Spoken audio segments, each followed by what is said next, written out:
क्या बात है।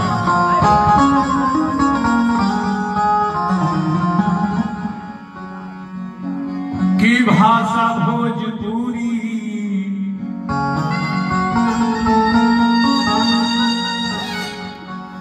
भाषा भोजपुरी परिभाषा से परिपूरी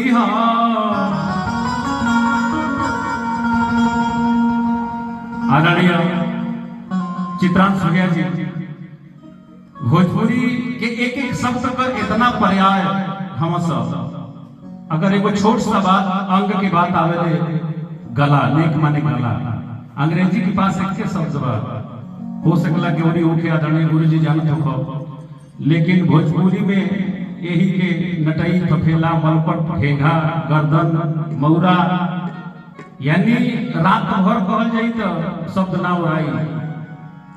ऐसे की भाषा भोजपुरी परिभाषा से परिपूरी है।